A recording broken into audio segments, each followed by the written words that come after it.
Hello दोस्तों, स्वागत है आप सबका हमारे यूट्यूब चैनल पर, जहां आज हम इमाइल दुर्खाइम के धर्म और समाज संबंधी विचारों पर चर्चा करेंगे। इमाइल दुर्खाइम ने अपनी पुस्तक the elementary form of religious life में धर्म संबंधी विचारों को प्रस्तुत किया है। दुर्खाइम ने प्राचीन धार्मिक प्रथाओं जैसे आत्मवाद व जीववाद आदि को अस्वीकार कर दिया। आइए पहले हम आत्मवाद और जीववाद की अवधारणा को समझते हैं।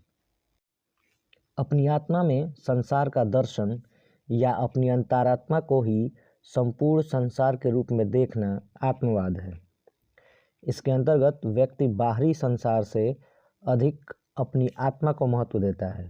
आत्मा ही सर्वोच्च है। वहीं जीववाद एक दार्शनिक विचार है जिसकी मान्यता है कि आत्मा न केवल मनुष्यों में बल्कि सभी जंतुओं, वनस्पतियों, चट्टानों, प्राकृतिक परिघटनाओं जैसे कि बिजली, वर्षा आदि में भी होती है। उदाहरण के लिए शिवलिंग। दुर्खाइम ने धर्म संबंधी अपने विचारों के लिए ऑस्ट्रेलिया के अरुंटा जनजाति का अध्ययन किया और टोटमवाद व कबीला प्रणाली का विस्तृत विश्लेषण प्रस्तुत किया। टोटम की अवधारणा में दुर्खाइम ने बताया कि जनजातीय समूह अपने गोत्र का संबंध केवल मनुष्य तक ही सीमित नहीं रखते, बल्कि किसी भौतिक वस्तु, पशु, पेड़ पौधे तथा अन्य प्राकृतिक चीज़ों से अपना संबंध होने का दावा करते हैं। और केवल संबंध ही नहीं, बल्कि उस संबंध के आधार पर अनेक अंधविश्वासों, श्रद्धा, भक्ति और आदर के भाव को भी जन्म देते हैं। इस प्रकार किसी भौतिक वस्तु या पशु पक्षी या प्रकृति की कोई अन्य चीज़ जिसके साथ एक गोत्र अपना गूढ़ संबंध मानता है, टोटम कहलाता है और इससे संबंधित समस्त धारणाओं को टोटमवाद कहते हैं। टोटमवाद की कुछ विशेषताएं हैं, जैसे कोई भी पशु, पौधा अथवा निर्जीव पदार्थ जिससे जनजातियां अपना एक रहस्यपूर्ण संबंध मानती हैं, टोटम कहलाता है।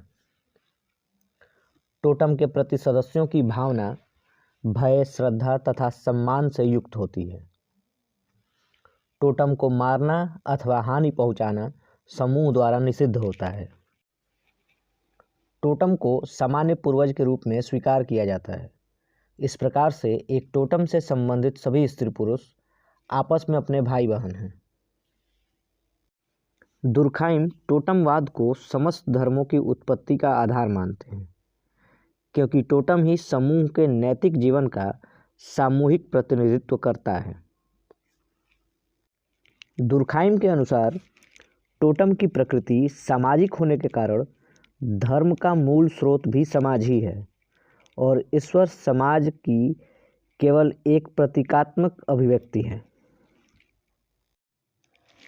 दुर्खाइम धर्म से संबंधी अपने विचारों को प्रस्तुत करते हुए कहते हैं कि यह विश्वास व प्रथाओं की व्यवस्था है जो पावन वस्तु से जुड़ी है।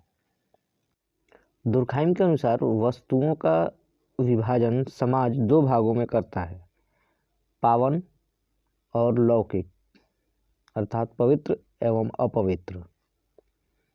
पावन वह है जो सीमित है, जो बहुत कम मात्रा में उपलब्ध है, जिसका सामाजिक महत्व है और जो प्रतिनिधित्व प्रदान करता है।